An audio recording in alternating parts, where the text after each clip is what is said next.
the ones that crept in like shadows. Jennifer's whispered conversations with Alex, her calculating glances at the house, her thinly veiled threats about public records and property deeds. I knew she was digging, searching for leverage, but she didn't know the half of it. And as I lay there, staring at the ceiling, I made a decision. I wouldn't let her win. This house, this legacy, was mine to protect. And if she wanted a fight, she'd get one. The next morning dawned gray and heavy, the sky threatening rain as I shuffled into the kitchen to make coffee. Jennifer was already there, perched at the counter with a mug in hand, her posture as rigid as her smile. Alex was nowhere to be seen, likely still asleep, avoiding the inevitable tension. I poured my coffee in silence, feeling her eyes on me, but I refused to give her the satisfaction of speaking first. If she had something to say, she'd have to say it herself, and she did. After a long, deliberate sip of her coffee, she set the mug down with a sharp clink and turned to face me. "Margaret," she began, her voice dripping with false sweetness. "I've been thinking. Alex and I have been stuck here for months, and it's clear this arrangement isn't working for anyone. So I've come up with a solution, a way to make everyone happy." I raised an eyebrow, stirring my coffee slowly, my expression neutral despite the unease knotting my stomach. "And what might that be, Jennifer?" She leaned forward, her smile widening into something predatory. "It's simple, really. You've had your time in this house, clinging to the past, but it's time to let go. Alex and I need a fresh start, and this place, well, it's just not practical for us. So I've drafted up some papers." She reached into her bag, pulling out a crisp manila folder and slid it across the counter toward me. "All you need to do is sign this, transferring the deed to Alex's name. We'll take care of everything. Sell the house, split the profits with you, and you can move into a nice little retirement home nearby. You'll be comfortable, and we'll finally be free to build our own life." Her words hung in the air, each one a calculated blow. But it was the folder, the physical embodiment of her greed, that struck me hardest. I stared at it, my hand still wrapped around my mug, as the weight of her demand settled over me like a suffocating blanket. She wasn't just asking me to give up my home. She was asking me to erase my history, my memories, everything I'd fought to preserve. And the audacity of it, the sheer gall to sit in my kitchen, drinking my coffee, and demand that I sign away my legacy, was almost too much to bear. Later that morning, as the first drops of rain began to patter against the windows, I found Alex in the living room, hunched over his laptop with a furrowed brow. He looked up as I approached, his expression wary, as if he could sense the storm I carried with me. I sat down across from him, folding my hands in my lap, and took a deep breath. "Alex," I began, my voice softer now, searching for the boy I once knew beneath the tired man before me. "We need to talk. About Jennifer. About what she's trying to do." He shifted uncomfortably, closing his laptop with a sigh. "Mom, I know things have been tense, but can we not do this right now? I've got enough on my plate with work." "No, Alex, we can't keep avoiding this," I interrupted, my tone firm but not unkind. "She came to me this morning with papers. Papers to sign over the house to your name so she can sell it. She's trying to force me out of my own home, and I need to know where you stand. Are you with her on this? Are you really willing to let her destroy everything I've built, everything this family has stood for?" His eyes widened, a flicker of shock crossing his face, but it was quickly replaced by a familiar weariness. He rubbed a hand over his face, avoiding my gaze. "Mom, I didn't know she was going to do that, I swear. But you have to understand, we're struggling. The bills, the debt, it's overwhelming. Jen's just trying to find a way out, even if her methods are harsh. I don't want to hurt you, but I don't know how to fix this without someone getting hurt." His words cut deeper than I expected, not because they were cruel, but because they were so painfully inadequate. I had hoped, foolishly perhaps, that he'd stand up for me, that he'd see through Jennifer's manipulations and remember the bond we once shared.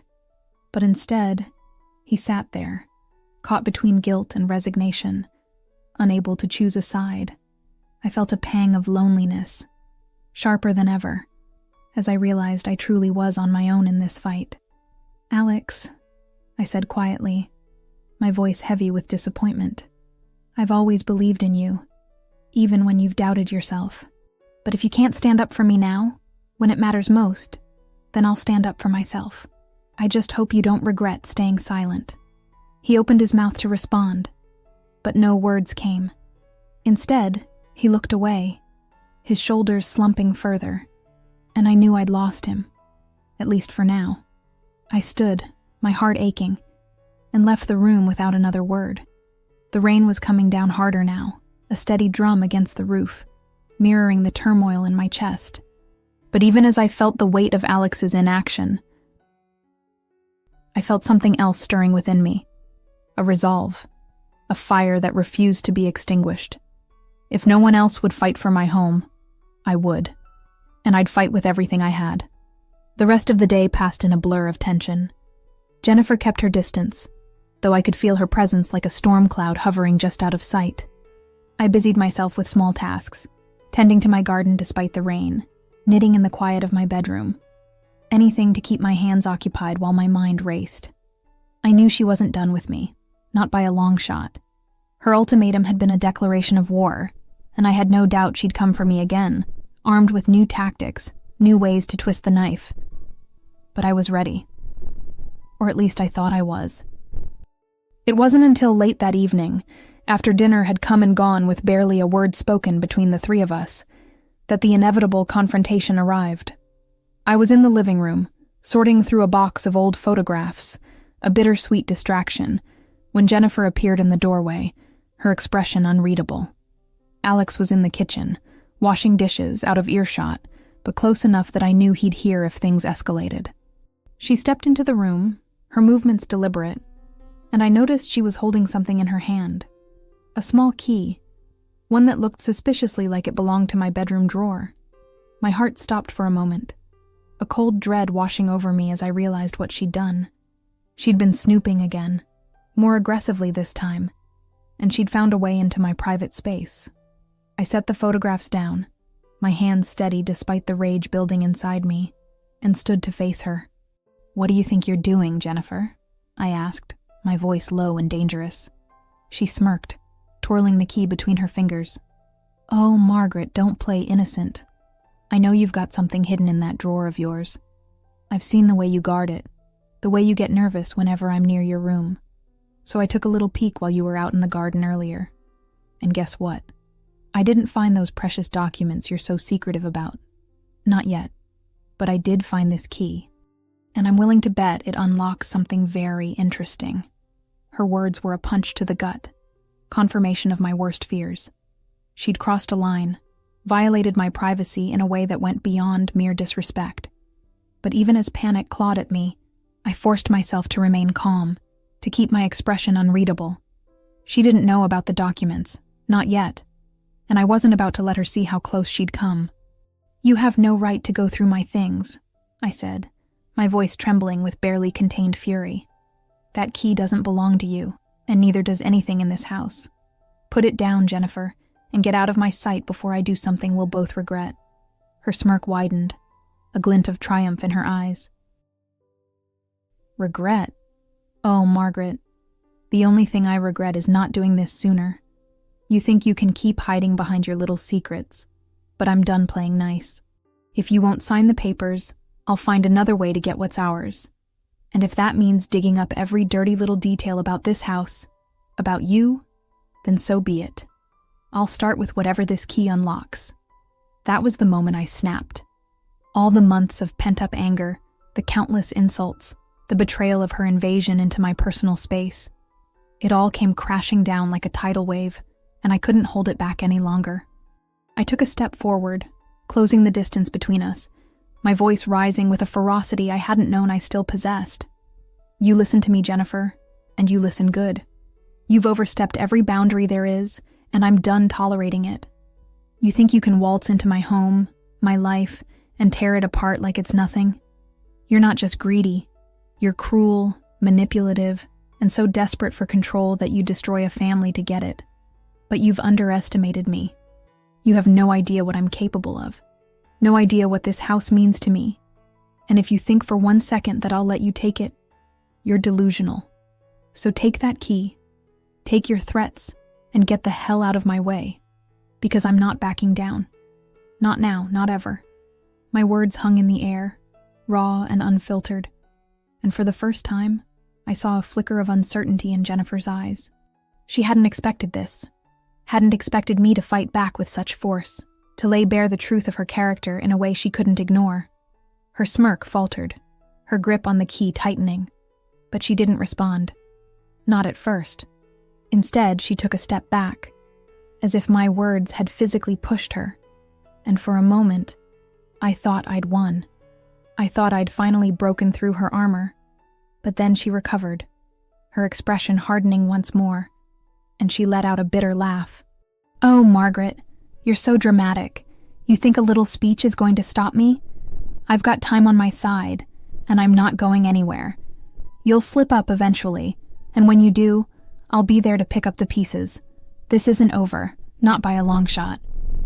She turned on her heel, still clutching the key, and strode out of the room, leaving me standing there, my chest heaving with the aftermath of my outburst. I heard Alex's footsteps in the kitchen pause, then resume, a silent acknowledgement that he'd heard everything and chosen, once again, to stay out of it. The loneliness of that moment was almost crushing, but so was the strange, exhilarating rush of having finally stood my ground.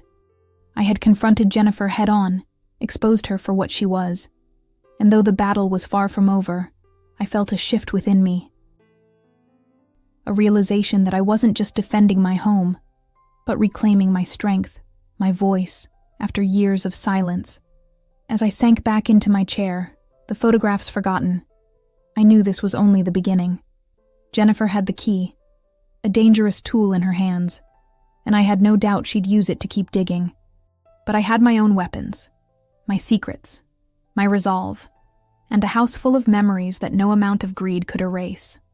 The storm had truly arrived now, and I, Margaret, the woman she'd so carelessly dismissed, was ready to face it. She thought she could break me, but she was about to learn a hard truth. Roots run deep in Oakville, deeper than she could ever fathom, and I would fight for mine with every ounce of strength I had left. The silence in the living room was heavy, broken only by the distant clatter of dishes as Alex continued his futile attempt to stay out of the storm raging in our home. My heart was still pounding from the confrontation with Jennifer, my hands trembling as I sat back down among the scattered photographs. Her smirk, the way she'd twirled that key between her fingers like a trophy, burned in my mind. She thought she had the upper hand now, that she'd found a way to unravel my secrets and claim what wasn't hers. But she didn't know the half of it. That key, whatever she thought it unlocked, was just the beginning. I had more than locks and drawers to protect my legacy. I had a lifetime of grit, a family history she couldn't begin to comprehend, and a resolve that had been forged in far harder battles than this. I took a deep breath, steadying myself as I picked up one of the old photographs from the pile. It was a faded black and white image of my grandparents standing on the porch of this very house, their faces etched with the kind of quiet strength that comes from surviving the impossible. They'd built this place with their own hands during the Great Depression, pouring every ounce of their hope into its foundation. I traced my finger over the photo, feeling the weight of their legacy, and knew I couldn't let Jennifer tear it apart. Not just for me, but for them, for Alex, for the future I still believed in, even if he didn't. She'd crossed a line by invading my privacy, by threatening to dig up whatever she thought would give her power over me. But I wasn't about to let her win. If this was war, then I'd fight with everything I had, and I knew exactly where to start. The next morning, I woke before dawn, the house still shrouded in the gray hush of early hours. I moved quietly, careful not to disturb Alex or Jennifer as I slipped into my coat and grabbed my purse. I hadn't told anyone where I was going, not even Clara, though her words from our last diner meeting echoed in my mind. Don't let her take that from you. I knew I needed more than moral support now. I needed a plan, a shield, something concrete to protect what was mine. And for that, I needed professional help. I drove the short distance to downtown Oakville, the street still sleepy as the first light crept over the horizon, and parked outside a small, unassuming brick building with a sign that read, Harrington and Sons, Attorneys at Law. I'd known Tom Harrington for decades. He'd been a friend of my late husband's, a man of integrity who'd handled small legal matters for me over the years. If anyone could help me navigate this mess, it was him. Tom's office was a cluttered but comforting space, filled with stacks of legal books and framed certificates on the walls. He greeted me with a warm, if slightly surprised smile, as I sat down across from his desk. "Margaret, it's been a while," he said, adjusting his glasses. "What brings you in so early? You look like you've got the weight of the world on your shoulders." I took a deep breath, my hands folded tightly in my lap, and poured out the whole story. I told him about Jennifer's arrival, her escalating disrespect, the whispered conversations about selling the house, the ultimatum with the deed transfer papers, and finally, her invasion of my privacy with that key. I explained the documents I kept locked away, not just the deed to the house, but other papers, ones that tied directly to a financial arrangement I hadn't shared with anyone, not even Alex. "Tom," I said, my voice steady despite the emotion threatening to spill over. "I've always believed this house would stay in the family, but Jennifer's determined to take it, and she's dragging Alex into her schemes, whether he wants to be or not. I need to know my rights, my options. I need to protect what's mine." Tom listened intently, his brow furrowing as I spoke, and when I finished, he leaned back in his chair with a thoughtful sigh. "Margaret, I'm sorry you're going through this. Family disputes over property can be ugly, especially when there's someone like Jennifer pushing the agenda. But you've got a strong case here. The house is in your name, correct? And you've got no legal obligation to transfer it to anyone, no matter what pressure they put on you. As for her snooping, going through your personal belongings, trying to access locked drawers, that's a clear violation of your privacy. If she's found anything or tries to use it against you, we can address that as harassment or even theft, depending on what she does next." He paused, tapping a pen against his desk, then continued. "But there's something else you mentioned. The other documents. You didn't go into detail, but if they're relevant to the property or any financial arrangements, I need to know. Full transparency will help me build the strongest defense for you. And if there's anything that could be used as leverage, like proof of ownership or debts tied to the house, we can use that to shut this down before it escalates further." I hesitated for a moment, the weight of my secret pressing down on me. I hadn't planned to reveal it so soon, not even to Tom, but I knew he was right. If I wanted to protect myself, I had to lay all my cards on the table. So I reached into my purse and pulled out a small worn envelope I'd brought with me, one I'd kept hidden even from my own family. "Tom," I said quietly, sliding it across the desk, "this is the full truth. The house isn't just mine by inheritance. It's tied to a mortgage I took out years ago to help Alex and Jennifer when they were first married. They were struggling, couldn't afford a place of their own, so I leveraged the house to secure a loan for them. They've been paying it off through me, thinking it's just rent to a landlord in the city. But the reality is, I own their mortgage. Every payment they've made has come back to me, and I've kept meticulous records of it. If they try to force me out of this house, they're in for a rude awakening. Because without my cooperation, they're in default on a debt they didn't even know I held." Tom's eyes widened as he opened the envelope and scanned the contents. Copies of the mortgage agreement, payment records, and a notarized statement of my ownership. He let out a low whistle, shaking his head in disbelief. "Margaret, this is... well, it's a game changer. You've got irrefutable proof here that you've been supporting them financially, far beyond just letting them live in your home. If Jennifer tries to push for a sale or transfer of the deed, we can countersue for breach of contract or even fraud if she's knowingly trying to manipulate the situation. And legally, as the holder of their mortgage, you've got significant control over their financial stability. This isn't just a defense. It's a weapon." I nodded, a mix of relief and determination settling over me. I don't want to hurt Alex, Tom. He's my son, even if he's lost his way. But Jennifer, she needs to understand that I'm not some helpless old woman she can push around. I want to draft something, a legal notice or order, that makes it clear I'm not signing anything over, and that any attempt to undermine my ownership will have consequences. Can we do that? Tom smiled, a glint of admiration in his eyes. Absolutely. We'll start with a cease and desist letter, formally demanding that Jennifer stop any attempts to access your private documents or coerce you into transferring property. We'll reference the mortgage agreement as proof of your financial stake in their lives. Without revealing the full extent of it just yet, that's our ace in the hole. And if she doesn't comply, we can escalate to a restraining order or even a lawsuit for harassment. I'll have the paperwork ready by the end of the week. In the meantime, keep those original documents safe, preferably in a safety deposit box at the bank, not in the house where she can snoop. And Margaret, don't engage with her directly if you can help it. Let me handle the legal side. You've got enough on your plate. I left Tom's office feeling lighter than I had in months, though the road ahead was still daunting.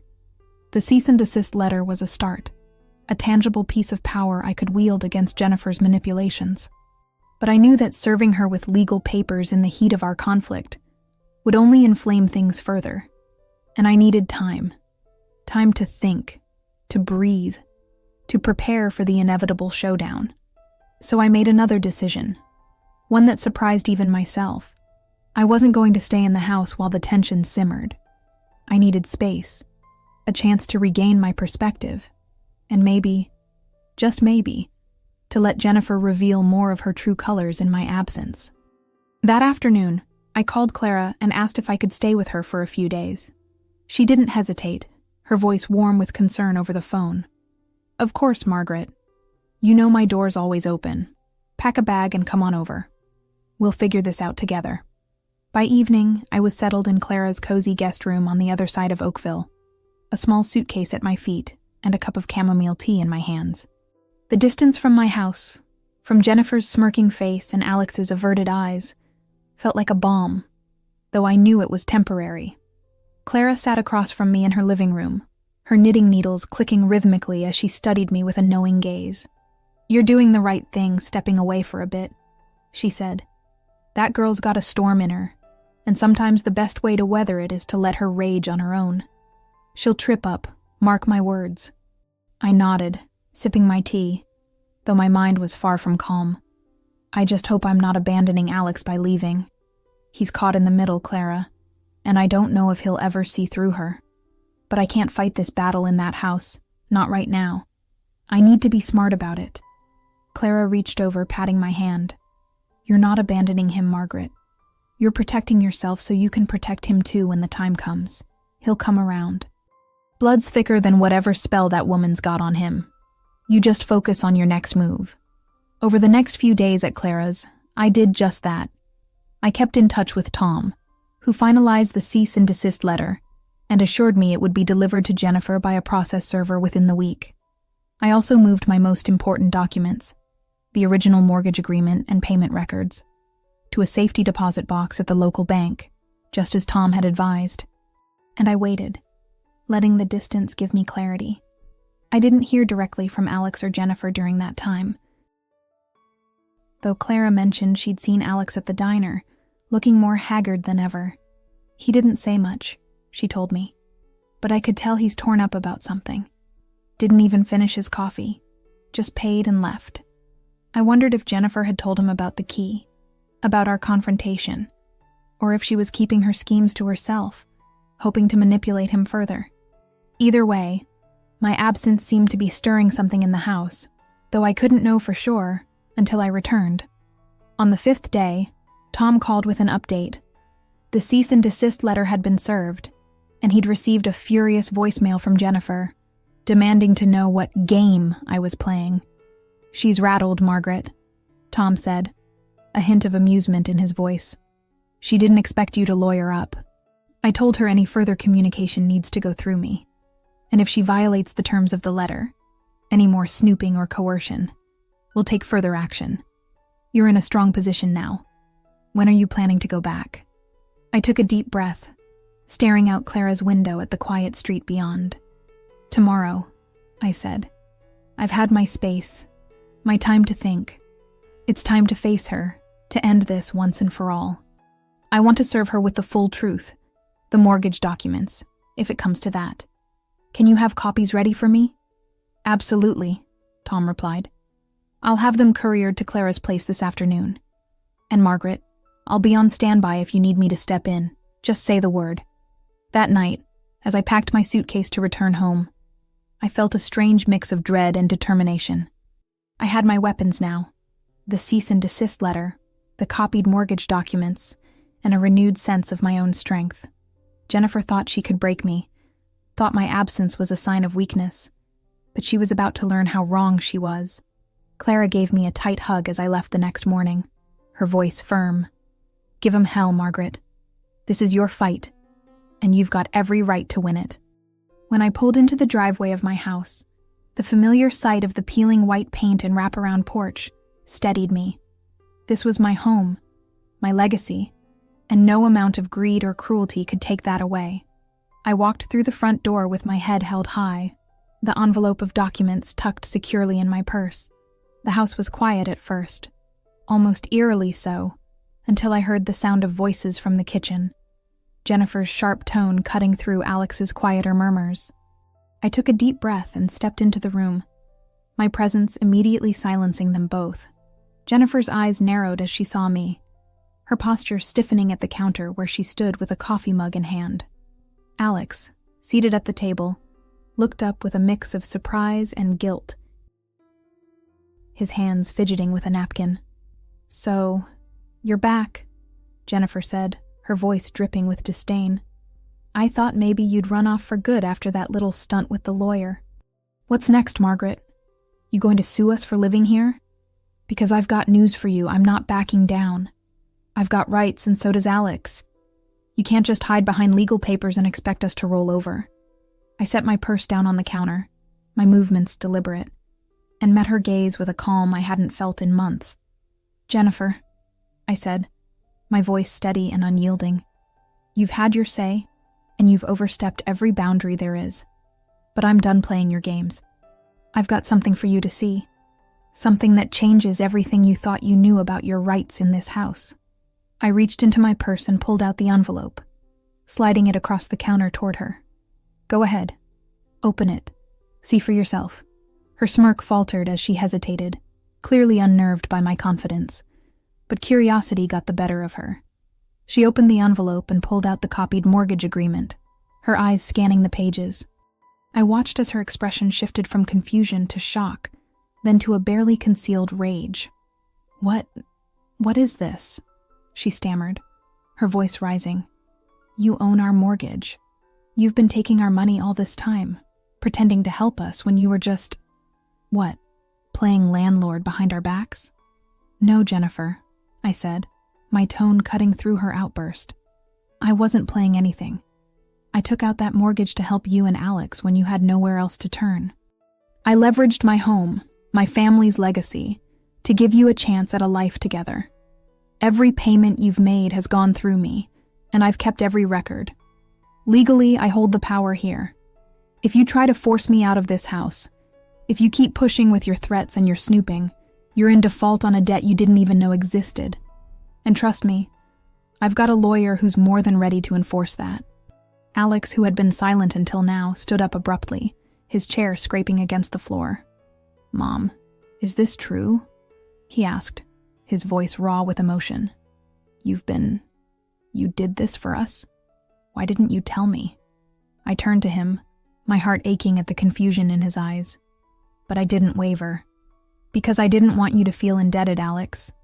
I wanted you to build your life without the weight of knowing I'd put everything on the line for you. But I can't stay silent anymore. Not when Jennifer's trying to tear apart the very thing I sacrificed to protect. I love you, son, but I need you to see what's happening here. She's not just after the house. She's after control, at any cost. And I can't let that happen." Jennifer slammed the papers down on the counter, her face flushed with fury. "This is blackmail, Margaret. You can't just hold this over our heads like some kind of weapon. We've paid you month after month, thinking we were building something for ourselves, and now you're saying we owe you? I'll fight this. I'll get a lawyer. You can try, I interrupted, my voice cold and firm. But the law's on my side. You've been served with a cease and desist letter, and if you keep pushing, if you violate my privacy, or try to coerce me again, you'll be facing more than just a financial penalty. This is your last warning, Jennifer. Step back, or face the consequences. For the first time, I saw genuine fear in her eyes, a crack in the armor of her arrogance. She opened her mouth to retort, but no words came. Instead, she turned on her heel and stormed out of the kitchen, leaving the papers scattered on the counter. I let out a breath I hadn't realized I'd been holding, the weight of the moment settling over me. It wasn't over, not completely, but I'd struck a blow she couldn't ignore. I had reclaimed my power, my home, and I wasn't about to let her take it away. Alex remained standing, his expression a storm of guilt and realization. "Mom," he said quietly, his voice breaking. I didn't know. I didn't know any of this. I've been so caught up in trying to keep the peace, trying to make things work, that I let her walk all over you. I'm sorry. I should have stood up for you. I should have seen what she was doing. I stepped closer to him, placing a hand on his arm, my own emotions threatening to spill over. "Alex, I've never stopped believing in you, even when you've doubted yourself. I know you're in a hard place, but you're still my son. We can fix this. Together. But you need to decide where you stand. I can't fight for you if you won't fight for yourself." He nodded slowly, his eyes glistening with unshed tears. "I'm with you, Mom. I've been blind, but I see it now. I'll talk to Jen, try to get through to her, but if she won't listen, I'll do what's right. I promise."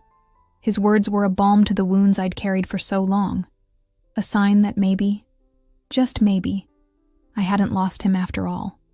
We stood there for a moment, the silence between us heavy, but hopeful, before I squeezed his arm and stepped back. "We'll figure it out, Alex. One step at a time."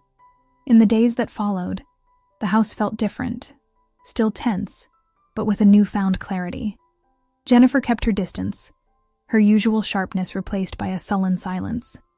I knew she wasn't done, not entirely, but the legal backing I had, coupled with Alex's tentative alliance, had shifted the balance.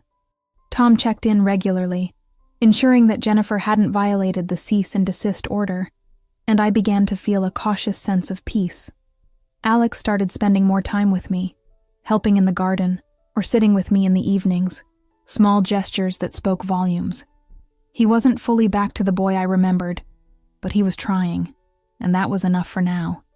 One sunny afternoon, as the weight of the conflict began to lift, I found myself in the garden, tending to my roses with a care I hadn't felt in months. The act was symbolic, a reconnection to the roots I'd fought so hard to protect, both literal and figurative. I knelt in the dirt, the scent of earth and blooms grounding me, and felt a quiet strength settle into my bones. This was my home, my sanctuary, and I'd defended it against all odds. I'd reclaimed my voice, my power, and in doing so, I'd reminded myself who I was. Margaret, a woman of resilience, a keeper of legacies, a fighter to the end. As I stood, brushing the dirt from my hands, I looked at the house, its weathered facade a testament to everything I'd endured. And I knew, deep down, that the storm had passed. There might be more battles ahead. Jennifer's silence wouldn't last forever, but I was ready. I had my family, my home, and my truth, and no one could take that away. And so, my friends, that's how I stood my ground. How justice, even if hard won, prevailed in the end. If this story of resilience and family touched you, please leave a like to show your support. And I want to hear from you in the comments. Have you ever had to fight for something you held dear, whether it was a home, a memory, or your own dignity? How did you find the strength to stand up? Share your stories with me. I'm reading every one.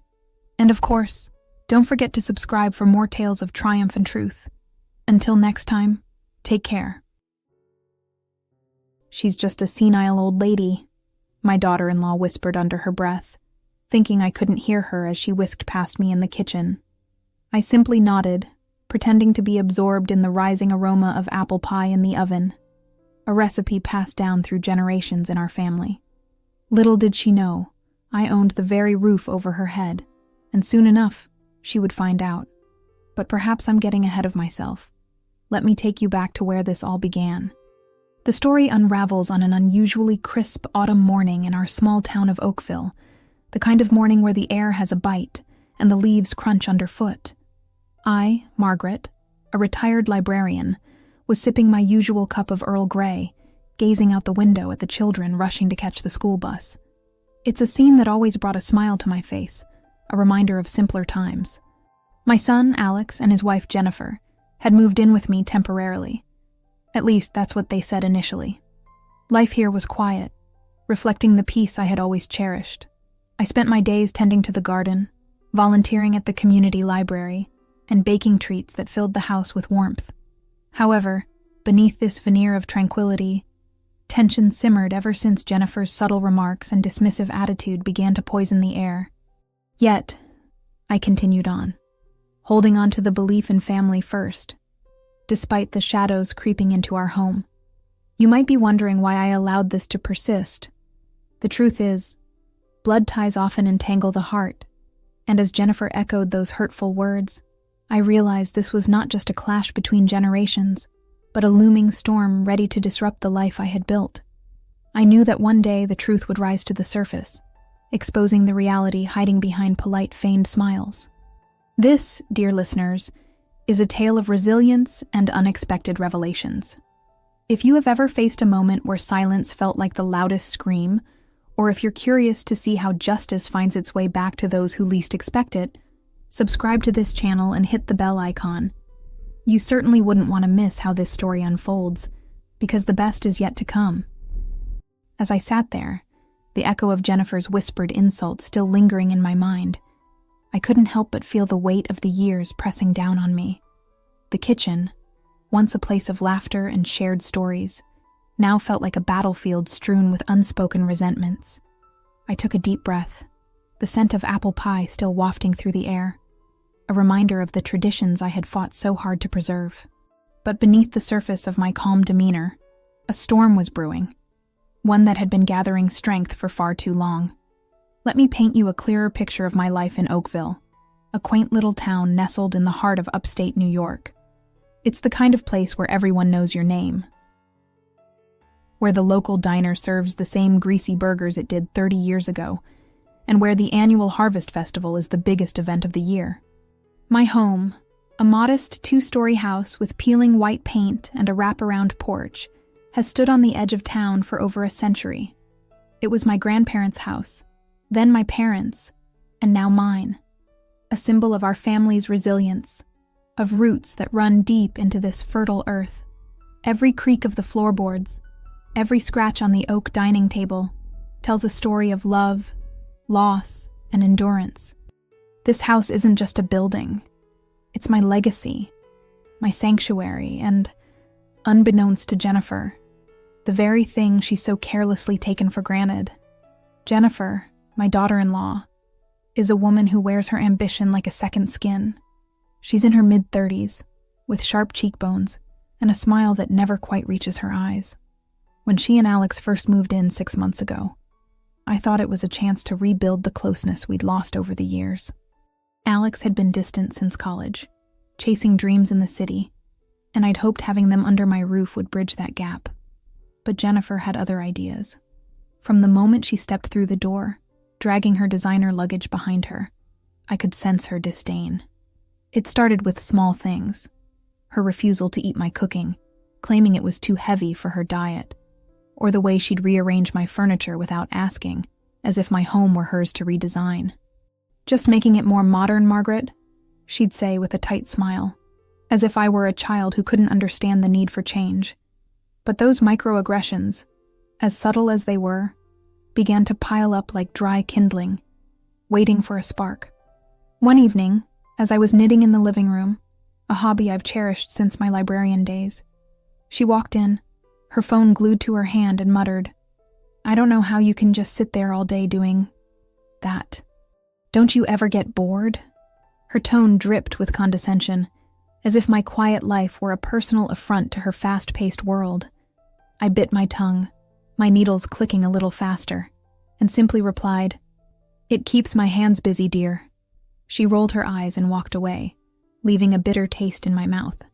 Another time, while I was tending to my garden, my pride and joy, filled with roses and dahlias I'd nurtured for decades, she stood on the porch, arms crossed, and remarked, "Honestly, Margaret, why bother? You can buy flowers at the store for half the effort." It wasn't just the words.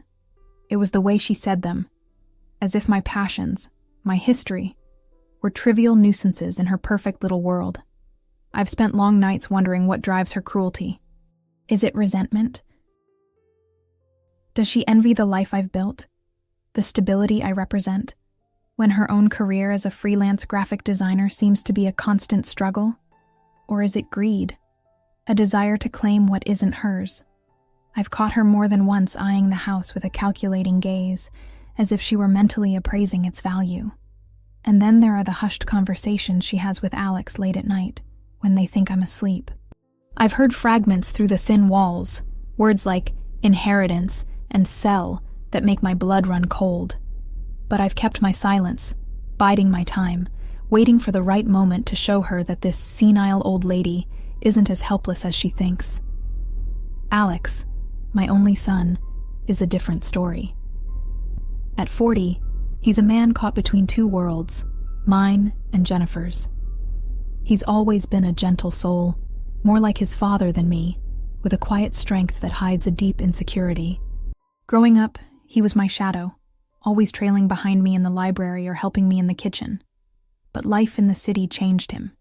He became a corporate accountant, a job that drains his spirit, and married Jennifer, a woman who seems to thrive on control. When they moved in, he told me it was temporary, just until they got back on their feet after some financial setbacks. I believed him, or at least I wanted to. But I've seen the way he avoids my eyes when Jennifer speaks for him, the way he shrugs off her barbs with a forced laugh, as if to say, "What can I do?" He's become a facilitator of her behavior, not because he agrees with it, but because he's too weary to fight. I remember one particular afternoon when Jennifer snapped at me for leaving a teacup on the counter. "This isn't a museum, Margaret. We don't need clutter everywhere." And Alex just stood there staring at the floor, murmuring a weak, "Come on, Jen, let's not argue." His passivity cut deeper than her words. I wanted to shake him, to remind him of the boy who once stood up to bullies for me. But I held back. Blood ties, as I've said, entangle the heart. The house itself, this old, weathered structure, stands at the center of our unspoken conflict. To me, it's more than just a home. It's a repository of memories. My grandparents built it with their own hands, brick by brick, during the Great Depression. My parents raised me here, teaching me the value of hard work and family. And after my husband passed away 20 years ago, it became my refuge, a place where I could grieve and rebuild. Every room holds a piece of my past. The kitchen where I baked my first pie with my grandmother, the living room where Alex took his first steps, the upstairs bedroom where I spent countless nights reading by lamplight. I've always believed it would stay in the family, a legacy for Alex and someday his children. But Jennifer's presence has cast a shadow over that dream. I've overheard her whispering to Alex about how much they could get for the property if they sold it, how they could finally afford a place of their own in the city. Each word is a dagger to my heart, a reminder that she sees my home not as a treasure, but as a commodity. Yet, I've held on to a secret, one that I've kept buried beneath layers of patience and restraint. It's a truth that ties directly to the house, to the very foundation of our family's history here. I won't reveal it just yet. Some things are best left for the right moment, but I will say this. There are documents, old and yellowed, hidden in a locked drawer in my bedroom, that prove my ownership of this house and much more. They're a reminder of the power I hold, a power Jennifer doesn't suspect. And though I've caught her snooping around my things more than once, rifling through papers on my desk when she thought I was out in the garden. I've made sure those documents remain out of reach. Her curiosity, her greed, is a ticking clock, and I'm waiting for the moment it runs out. Amidst this tension, I've found solace in the company of an old friend, Clara, who's been my rock for over 4 decades. Clara is a widow like me, a former school teacher with a sharp wit and a no-nonsense attitude. We meet every Thursday at the Oakville Diner, a greasy spoon on Main Street, where we share coffee and gossip over slices of pie. Last week, as we sat in our usual booth by the window, I finally let my guard down. The diner was quiet, save for the clink of dishes in the kitchen and the murmur of a few regulars at the counter. Clara, her gray hair pulled into a neat bun, peered at me over her glasses and said, "Margaret, you've got that look again. What's eating at you?" I sighed, stirring my coffee absent-mindedly. "It's Jennifer," I admitted, my voice low. She's making life in my own home unbearable. The things she says, Clara, the way she looks at me, like I'm some burden she has to endure. And Alex, he just lets it happen." Clara's brow furrowed, her lips pressing into a thin line. "That girl's got no respect, Margaret. I've seen her type before. Thinks the world owes her something. But you've got more spine than she'll ever know. Why don't you put her in her place?" I shook my head, my fingers tightening around the handle of my mug. "It's not that simple. I don't want to drive a wedge between me and Alex. He's still my son, even if he's forgotten how to stand up for me. But I'm tired, Clara. I'm tired of pretending her words don't hurt." Clara reached across the table, her weathered hand covering mine. "You've always been too kind for your own good. But remember, this is your home, your life. Don't let her take that from you.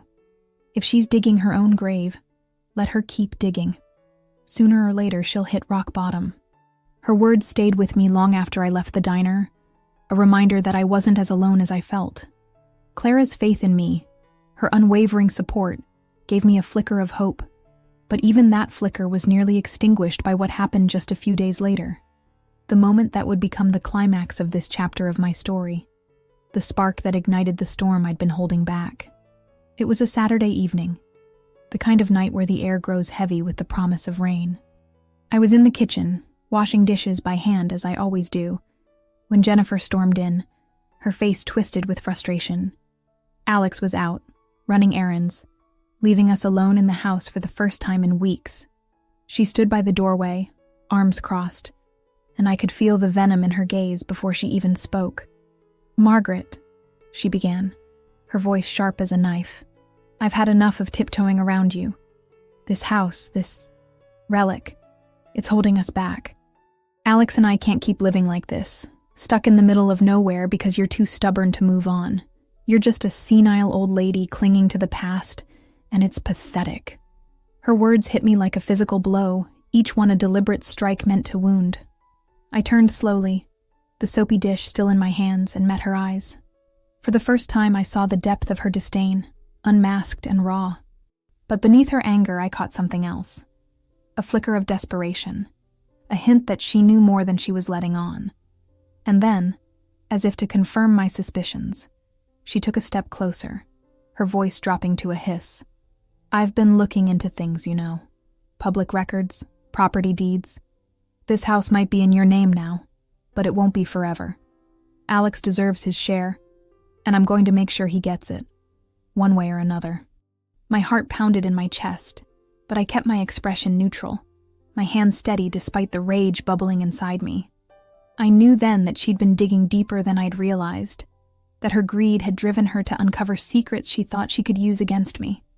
But she didn't know the whole truth, not yet. And in that moment, I made a silent vow. She would learn in time that underestimating me was the biggest mistake she could make. I set the dish down carefully, wiping my hands on a towel, and looked at her with a calm I didn't feel. "Jennifer," I said, my voice soft but firm, "you have no idea what you're stepping into. But I suggest you tread carefully. This house, this family, means more to me than you can ever understand. And I'll protect it with everything I have." She scoffed, turning on her heel to leave, but I saw the flicker of uncertainty in her eyes. It was the first crack in her armor, and I knew it wouldn't be the last. As I stood there, the kitchen silent except for the drip of the faucet, I felt the weight of the battle ahead, but I also felt something else. A resolve, a fire I hadn't known I still possessed. This was just the beginning, and Jennifer had no idea what was coming. The storm was no longer just brewing. It had arrived. And I, Margaret, the senile old lady she so despised, was ready to weather it. I had my secrets, my strength, and a house full of memories to defend. If Jennifer thought she could tear down my world, she was about to learn a hard lesson. Roots run deep in Oakville, deeper than she could ever imagine, and I would fight for mine until my last breath. The kitchen was still, save for the faint drip of the faucet, as Jennifer's retreating footsteps echoed down the hallway. Her words lingered in the air like a toxic fog, each syllable a calculated jab meant to unravel me. Senile old lady. Relic. Pathetic. I stood there, my hands still damp from the dishwater, gripping the edge of the counter as if it could anchor me against the tide of anger swelling in my chest. But I wouldn't let her see me falter. Not now. Not ever. If she thought she could break me with her venom, she was gravely mistaken. I had weathered storms far worse than Jennifer. Loss, loneliness, the slow decay of time, and I wasn't about to crumble under the weight of her disdain. The rest of that evening passed in a tense silence. Alex returned from his errands, his arms laden with grocery bags, but I could tell from the slump of his shoulders that he sensed the storm brewing in the house. He avoided my gaze as he unpacked the bags, muttering something about traffic, while Jennifer sat at the dining table, scrolling through her phone with a smugness that made my skin crawl. I retreated to my bedroom early, closing the door behind me with a soft click, and sat on the edge of my bed, staring at the locked drawer of my nightstand. Inside were the documents, the old yellowed papers that held the truth about this house, about my family's legacy, and about the power I wielded. I hadn't looked at them in years, but their presence was a quiet comfort, a reminder that I wasn't as helpless as Jennifer believed. Not yet. Sleep eluded me that night. My mind churned with memories of better days, of Alex as a boy, laughing as we baked cookies in the kitchen, of my husband's steady hand on my shoulder during the hardest times. And then there were the darker thoughts,